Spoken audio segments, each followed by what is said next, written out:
Welcome to the Harjit Prayer Show with your host, Harjit Prayer.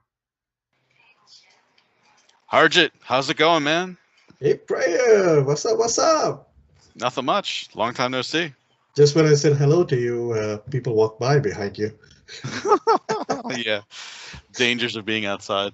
Yeah, yeah, yeah. So life is busy, huh? Yeah, dude, especially since the turn of the year. How about you?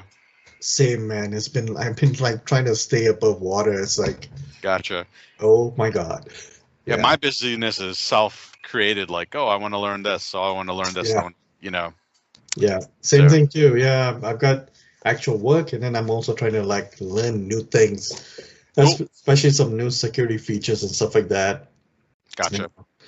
Yeah, speaking of which, I've been working on a presentation for, I've got a webinar coming up on Windows 10 security features, advanced Okay. security features in next month. So I got to get ready for that. And my buddy, I think you know him, Richard Hayes. Yes, Yeah, he's going to be the moderator and stuff like that. So that's uh, cool. yeah, so I did do a lot of like legwork for it, research, and especially all like so what I learned uh, is that most of the security features they all fall under the Windows Defender Okay. name. Like how Microsoft keeps changing names of stuff all the time, Hmm. as you've discovered in OMS, uh, which is what now, Right. right? So so similar like that, right? It's like, wait, is that device guard or is that Windows Defender device guard? Is it, is that, you know what I'm saying? It's like, Yeah, and then it gets more complicated because if you're an Office 365 with advanced threat protection, yeah, which yeah, then influences the clients if you so desire to configure it that yes, way. All right, so what is it called then? yeah, Yeah, yeah, yeah. I've seen. I mean, I understand how all the flows work together and stuff, but it definitely right. can get confusing if you're trying to focus on one aspect of it. It's like, what is that? Yeah, when Yeah, you see the big picture of all of them, then it makes sense. You're like, okay, yeah, I know you need this before you can get this, and things like that. But if you, like you said, if you're just focusing, oh, I just want to look at application, control application, but what is that? yeah, And how's that different than this other thing? sure. That's pretty fascinating. Well, it's definitely not as confusing as what servicing channels are called nowadays. Oh my God, that was a reason talk about that, right? Oh wow, What was that? SAC, SACT, dude, and I've just completely given up to trying to understand. I know, I'm serious. all I care about is just tell me, okay, 1903 is out. 19 whatever is out, 1910 or 1909 or whatever. That's it. Yeah. Just give me that, and you know. Yep. No, I mean, like, you don't see this with Chromebooks. Yeah, You don't see this with iOS, Mac OS, and stuff like that. Okay, they're not enterprise class systems according to Microsoft marketing and stuff like, oh my gosh, it's so much more simple. Um, yeah. I just started doing more aggressive use of the Windows Server insider builds Oh yeah, yeah. and stuff like that. And I'm like looking at all the choices. I'm like, are you serious? Like, are you kidding me? This is crazy. And those So come out like what, almost on a what, every other week, at least once a week, I would say. once a week or so. Yeah. Yeah, it's the same with the Windows 10 ones. Yep. They come out almost pretty much every week. Yeah. Yeah. They need to hire the marketing team from Apple to help them come up with what should we call our servicing policies?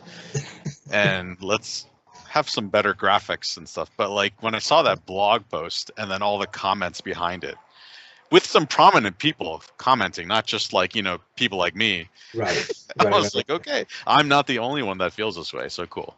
Yeah, yeah, yeah. But Yeah, it anyway, gets confusing with the name of it, and then it gets confusing with the build numbers, and then you also have like 19H1 or 20H something. So there's so many different ways of talking about the same thing, you know? Sure. Yeah, so I think you're right, you know, if they can just streamline that and oh my Yeah. God. Yep. So All right. so how are you guys doing with your upgrades and stuff like that and with Windows 7, Windows 10 and Oh, so I'm not on that team, so I don't have to worry about any of that stuff. But we're focusing on some deferred maintenance and stuff like that. I've been working on some Exchange migrations, which I'm really happy oh, about. Yeah, so that's been fun. And just doing some stuff on the side for my own benefit, just to kind of get ahead of the curve and stuff like yeah, that. So, yeah. Excellent, excellent, excellent. Yeah. And speaking of Windows 7, we could segue into that. So obviously we know the end of support is coming up on January 14, 2020, right? So after that time, that goes with Server 2008 R2s as well. yep. Um, so after that point, what does that mean? It means that you're not going to get any more updates and patches and things like that. So your systems are going to be vulnerable. Yeah. Anything, if anybody has anything that has the word not the word, the number 2008 in it, should look at the support lifecycle, because you're going to be affected in some way very soon. Maybe Yes. before 2020, maybe you have a few months after 2020, but it's if you're in a situation where you need to be under some kind of policy where, like, you have a product that is constantly updated by the manufacturer, Yeah. like financial institutions is what I can think of, then you have a very short window to get within the off your old systems before you get in trouble, Yeah. unless nobody notices or something. But Yeah, exactly, exactly. And then to add on top of that, another wrinkle on to this Windows 7 and Windows Server 2008 stuff is a couple of days ago they announced about the SHA-1 stuff, right. right? Hmm. So I think what is it? They're talking about starting July, mid-July, that you need to have at least SHA-2 code signing to support, so you can get your updates and things like that. Right. Yeah. Same thing they're talking about. Make sure if you're using WSUS, 3.0 SP2, that it's also using SHA-2. Otherwise, it's also not going to get patches to deploy patches and stuff. Yep. So Now, if you're desperate and you're not going to meet that deadline, you can pay Microsoft to continue supporting the product, yep. or you can migrate the stuff into Azure as virtual machines, and they'll continue to support it there as well. But of course, Ah, you're now paying for compute and storage and right. bandwidth and all that kind of stuff. So have Yeah, to but if you want weigh. to stay on premises, it's pretty pricey though. I think Oh it's like yeah, starts extremely at pricey. $25 per system. I think it's like for 1 year or something like that, and Hmm. then it goes up to like $50 or whatever. I mean, it's up to like $200 per per device. Absolutely, yeah. It'll get out of control quickly. Oh, it'll get out of control. Yeah, But this is definitely going to force people to, you know, upgrade, migrate, do whatever you need to do to get off. yeah, well, we've had, like, when did 2012 come out? 2012. We've had some time. Yeah, we've So had some. Yeah, I think in a way, to be honest with you, I like this approach because if you if you if you just leave it open ended, nobody takes any effort into doing anything. sure. This is not just about technology, but about anything, right? In life Right. too, right? If it's just like, oh, okay, we're not gonna do that. Oh, okay, fine, we'll just put it off until boom, right? Yep. Um, so Yeah, but it can come to bite you too as well. Like, I had this client who was they're so much fun to work with up in New York. And I was in their boiler room swapping out a firewall or something. I forgot what I was doing, something with the network. And I noticed this IBM XT sitting there. I was like, "Oh, what's that?" They're like, "Oh, that runs the HVAC." I'm like, "Excuse me?" Like, "Yeah, that runs." And this was like 2012. I'm like, "What are you gonna do if that breaks?" And he's like, "Cry." Yep. Yep. Yep. Yep. He's Yep. like, it'll be bad. He's like, you think we Yes. could virtualize that? I'm like, no, you can't virtualize this. There's no Yeah. way. Um, Well, I know of a place where they're using a very old telephony system, like on a very old box, and that software is no longer supported. It doesn't even exist. The company doesn't exist, but they're still using it because it works. It functions. okay. And now to move that stuff, they're like either hesitant or they don't have the resources, and uh, cost thousands of dollars to, yeah, there's stuff out there like that. Yeah. When I worked for the school system, um, I I actually asked, hey, I think there's some cool things we can do with phones and technology. Can I take over this? Like, okay.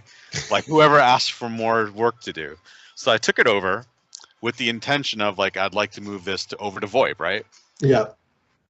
What I didn't really have a handle on is what we had. And so we had like a fairly new digital system, but there was a ton of analog phones in our high school and middle school that were just analog simple phones, right? Yeah. Yeah. And what was running that is this old PBX called, some people will know what this is. It was a GTE Omni. This was, for us, it was running in 2006, 7. This is how long we've had, it was still up and running at that point. It was so old, like the guy that was servicing it, there was only like one person within 4 or 5 counties that would service this thing. And it was by luck if he the only way he got parts is if he came across something in like a junkyard. Oh my Um, God. yeah, it was crazy. And like you could hear the thing switching on and off, like it was that kind of a deal. Like you could hear the relays going and stuff like that. So we were able to replace it with a Cisco VoIP system, and we got rid of that. And we had another one sitting at one of the elementary schools. And I was in India, and my boss, thank God nothing happened to him.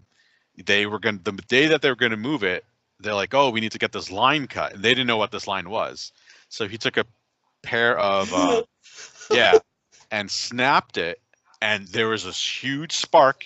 He said he could smell the ozone and it got super hot. He cut this huge power cable going into the thing. Like, I don't know how many volts, but it was Oh my God. yeah, he's like, yeah, if he didn't have like grounded things, he would have been dead. But there's no power off switch. It was just this weird looking cable going into it that nobody had seen for years. You know, it was like, oh, Okay. what's this? Oh, must be more phone cables in this bundle or whatever. Nope. Huge copper cable that he went just snip on and then bang. And there goes the system, right? Yeah, which was, I mean, it wasn't in use anymore, but still, it was a little scary. I'm like, oh my God, dude. Oh wow. So, Yeah. anyway. All right. All right. Yeah, just keep your old stuff and see what happens. Uh, Well, another note on new things. I don't know all the details yet, but and this is something kind of like not really what we normally go on, but Samsung had an event today where they announced the S10 okay. series of phones, which are of course faster and more powerful, better cameras, all that, more expensive. They also released some new wearables, which look actually kind of nice. Oh. And they also released something called the Galaxy Fold, which is a foldable phone. So when it's unfolded, it's 7.4 inches diagonally across, and then it folds up into half that. But it's like the first foldable phone. Well, not the first foldable. We've had foldables before that, but Yeah, the but first this is like the entire modern class screen running. completely, right? Right. It doesn't flex or anything like that. It's a solid screen. And so I'm like, I mean, I saw some videos of it and stuff like that, like the mock-up. Yeah, I've seen the videos too. Yeah. Like, all right, that's kind of cool. I don't have any use for it, but I'm sure some people will. Yeah. So, but yeah, it's when they said Is- like, a terabyte of space on one of the phones, I'm like, oh my gosh, Is that the one that's going for like $1,600? probably. I don't remember the price Something point. like that, yeah. Yeah. Well, so now when you think about it, right, the phones are starting to get to that price level where it's you're basically buying a laptop, a decent business class laptop. Yep. Right, $2,000, and like your latitudes and things like that. That's what, and you know what, iPhones are doing the same thing. Apple's doing the same thing with their next version. Apparently, the prices are just ridiculously. It's over $1,000 now. Dude, I know, man. Like this It's computer that I'm on right now is like it's like 6 or 7 years old now, and it's fine. yeah, And I was just talking to my wife today, like, hey, I think um, I want to spend some money and buy something that's newer.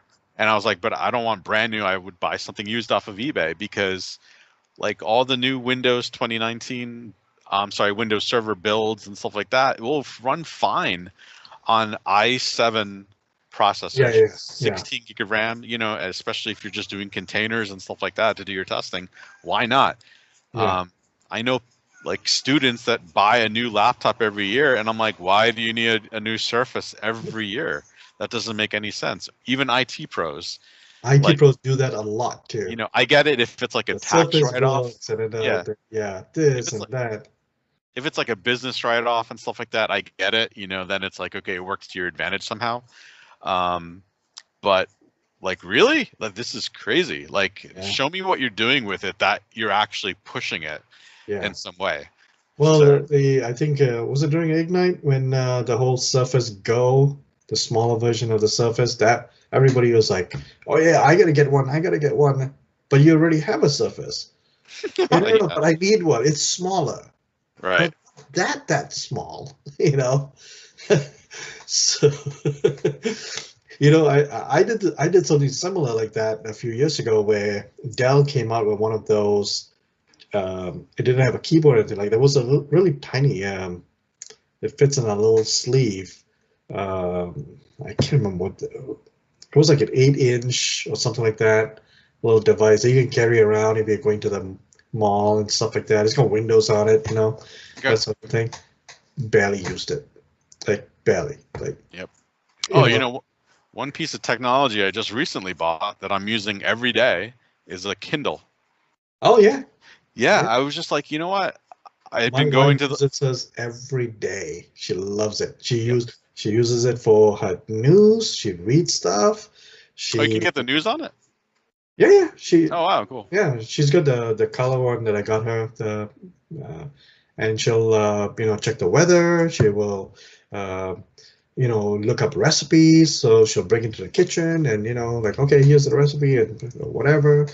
So emails, everything. I mean, That's cool. yeah. That sounds like a Fire tablet, not a Kindle. A Kindle Uh, is just like that gray okay, and white. is the Kindle the The e-reader. the It's like e-reader? it's tiny with No, it's no, no, just hers black. is the full color one. Got it. Yeah, Yeah, I just I read a ton of books and I stay away from like the electronic stuff because I like the feel of paper. yeah, But yeah. I got I just got tired of constantly going to the library. I'm like, you know what? Let me try this out. It's $100. I can sell it or give it back within 30 days, and I like it. I'm like, wow, I'm actually reading more because I don't have to go to the library all the time. I can just check it out. It downloads through Amazon somehow because they Yeah. have whatever, and And I'm I like, and with your local library, right? yep. Yeah, yeah. We have the same thing with our library too. Yeah. You can like subscribe to magazines and stuff like that normally Yeah, you pay, $15 for it, for free. Yeah. like our library has the entire O'Reilly Oh no, suite. Yeah. really? Yeah, and so I'm like, wow, this is awesome. So I've been reading up on Ruby and Chef. Holy cow. So yeah, I'm like, this is awesome. I don't have to buy anything. It's all right there. Hey, Yeah. taxes, look at that, using your taxes. Yeah, So, yeah, yeah.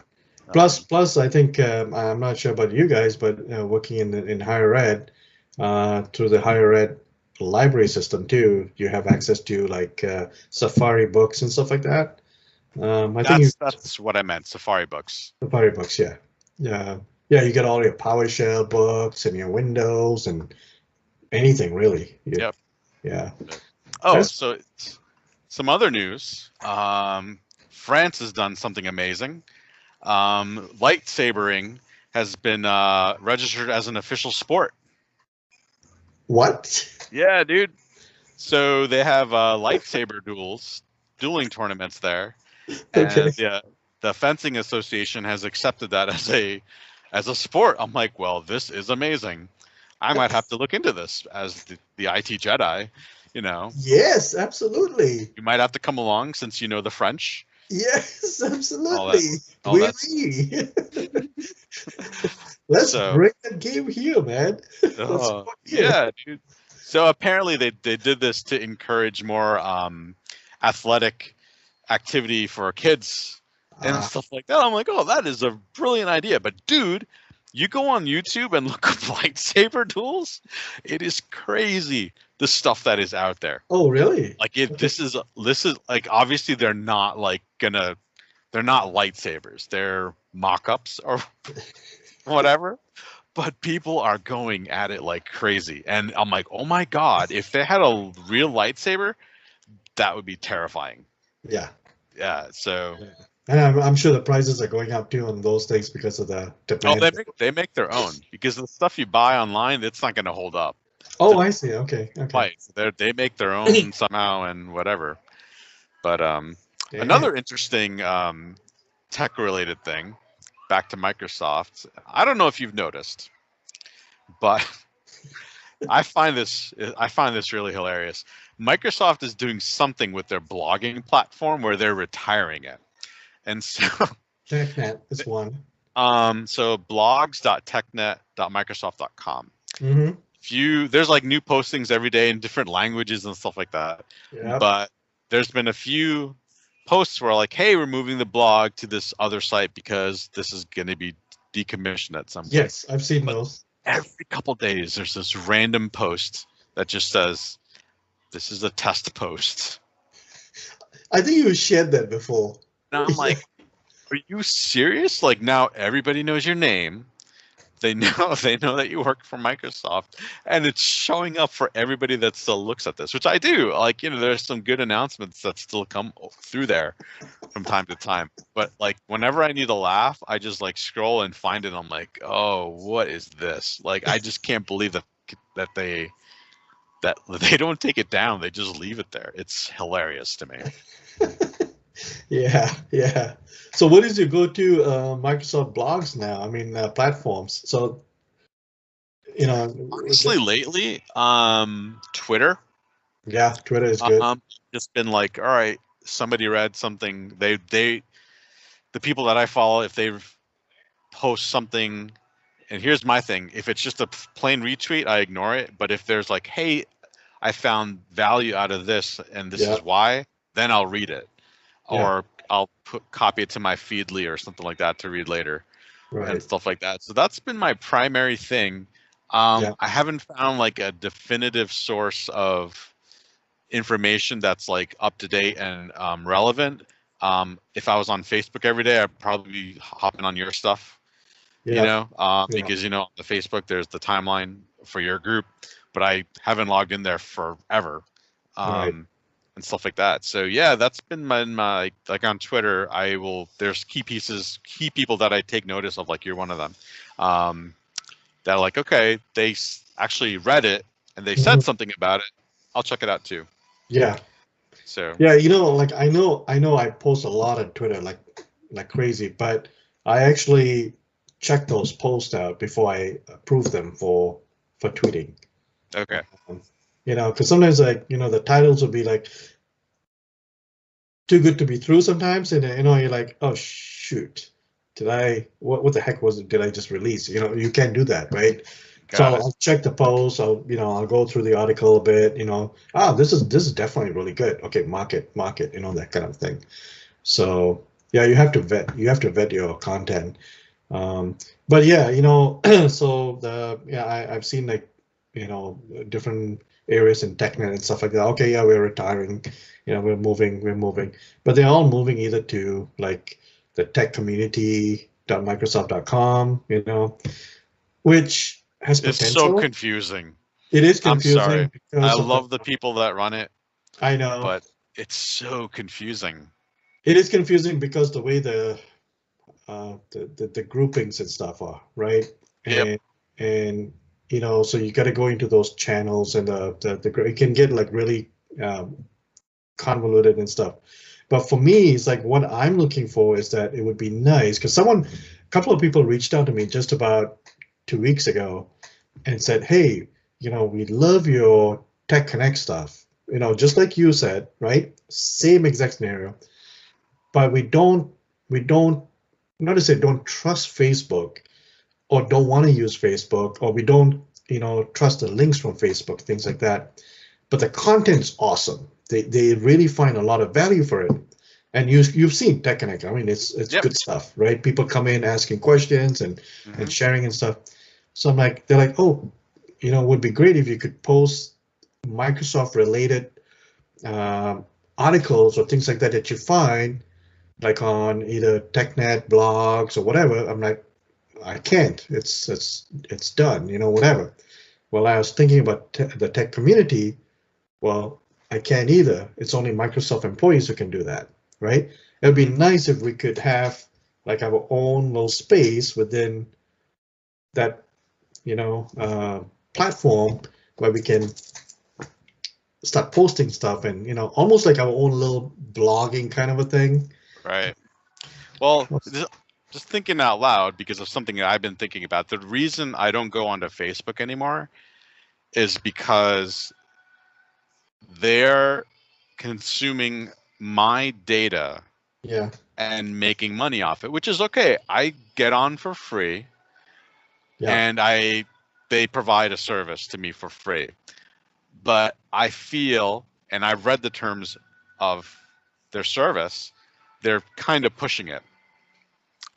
Even now, when I get onto Facebook, it's always in an in-private window in a browser that I don't use anything else for, because I don't want to find things. Because if you do, if you're logged into If you Facebook, do a search on your Amazon and stuff, it'll in show up. Bing, exactly, it ads. starts and in Instagram too. Yes. So I'm like, Because they're all son of related, right? Yep. exactly, it's Yep. all the same company. So I'm like, this is all right. I don't like this. Yeah. I agreed to the terms. I don't like it. And Yeah. so I'm like, it would be nice to go back to the old school days where you had a BBS or a website where you just created an account and a password, you logged in, you did your thing, and then you got out. And nobody sold the data or used the data for making money and stuff like that. So I'm like, it wouldn't take much to start that kind of form again where, like, if you forgot your like, you don't even need an email address. Yeah. You just create an account and you sign in, you look at the thing that's there. And you only need an account if you actually want to reply to something, but otherwise you can look at everything for free. Right. But wouldn't that be cool to go to something like that again? Like you create a handle, you post things you want to post, we discuss it, and oh, dang it, I forgot my password. I have to, I need to know an admin and reach out to them via phone or email or something like that to get it reset, because it's not tied to a email account. And that way, if it gets hacked, nobody has the emails. Right. And like the blogging stuff, it takes time. You really have to, that's where I struggle with. It's like I've got so much stuff that I want to share. Like I want to blog stuff, and sometimes I'll note these things. I'm like, okay, I'm gonna blog that. I'm gonna blog that. And then I just never get the time, because to me, if I'm gonna blog it, I want to write some, good information. I want to do, images and step by step or whatever, something like that. But then on a daily basis, I'm finding so many good resources for things to help people out, right?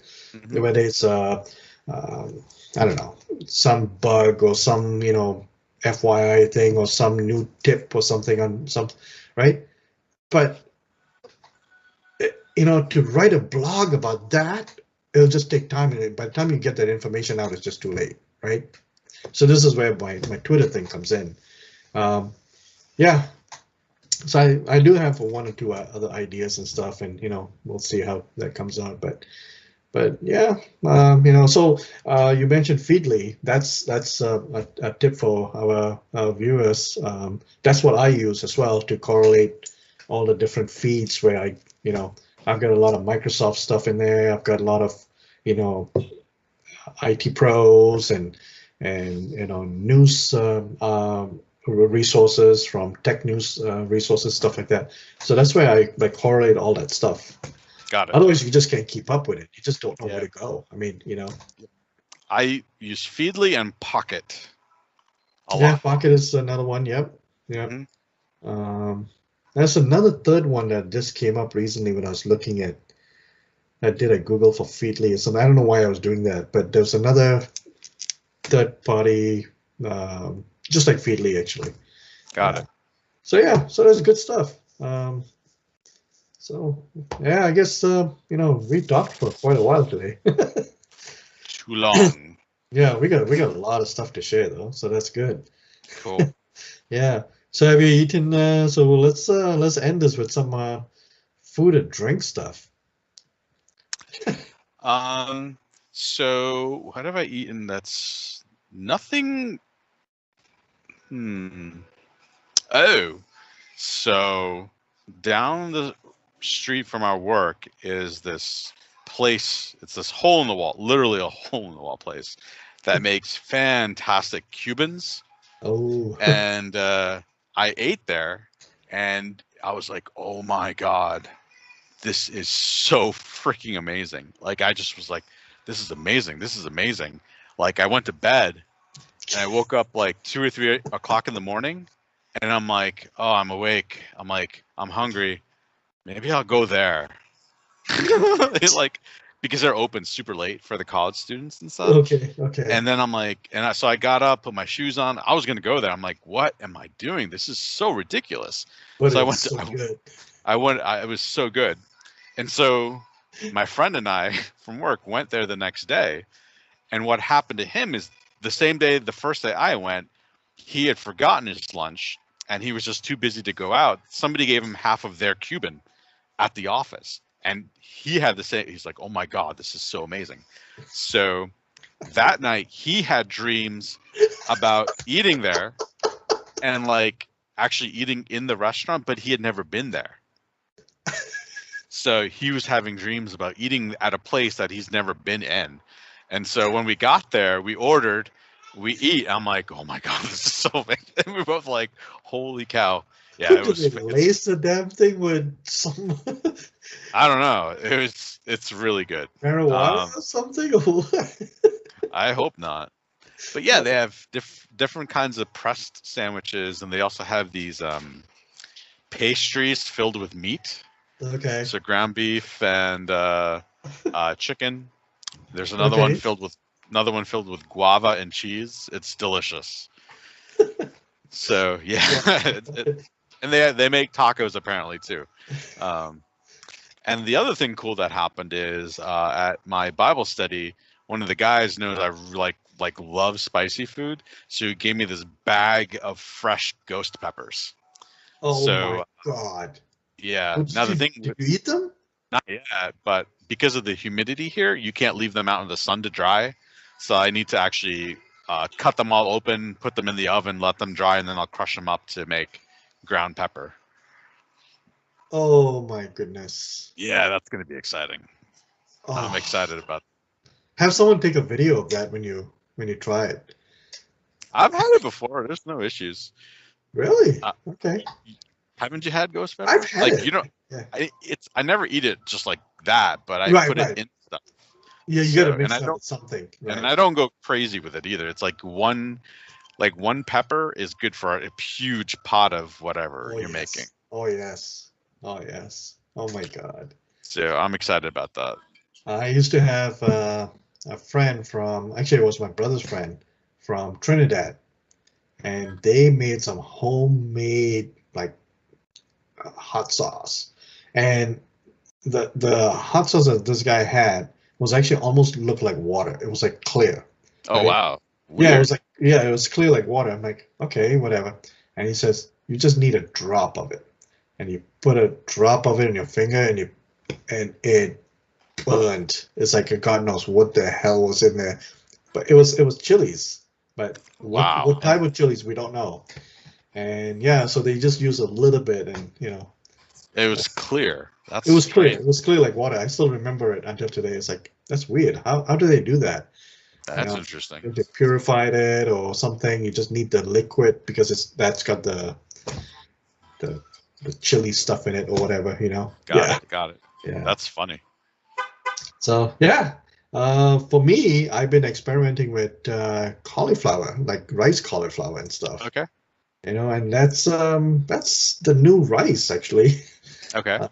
It's really good. Like I mean, if you use it in like fried rice and stuff, you won't even know the difference between rice and that. Okay. It's that good. That's how well it's made. You get the bags from Costco and stuff like that. Okay. So you got it already cut up and everything. Oh yeah. I got no Okay. time for crushing it. Gotcha. Yeah. I have bad experiences with cauliflower growing up, so I'm hesitant to try it. But like my wife has gotten for the kids what you're talking about, and also like pizzas made out of Yeah. cauliflower, like the Yeah, crust or pizza something, and crust and flat, and they love it. we make like cauliflower cakes with like feta cheese and onions and things like that, and you make them into patties just like hamburgers and put them in the oven. Oh my God, it's amazing. Wow, look at you being all healthy. Good job. Oh man. Hey, so before we end, I want to reach out to acknowledge this friend of mine from Quebec City, Paul, and who approached me when I was visiting Quebec City in a hotel about it was last month sometime, and he said, "Hey, I watch your show. I really like it, and you guys got to do more. So hey, thanks for watching. Thanks for That's wild. I supporting." still can't believe that happened. Yeah, Because Quebec City is big. It's just, and he it is. just happened to be.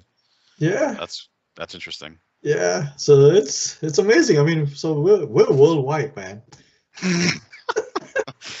I don't know if that's a good thing. I'm telling you, someone in India somewhere, in some corner somewhere, is watching us. Yeah, just watched this and learned absolutely nothing. That's the whole premise of the show. Yeah. And yeah, that's it. All right, let's wrap this sucker up. Yeah. So So- anyways, thanks for watching, guys. You'll find me on Twitter. I'm Harjit. On Twitter as Hoorge, Hoorge. And you can find me. My name is Prayer. I'm on Twitter. My alias is the IT Jedi. Cheers. See ya. Fork, fork, fork.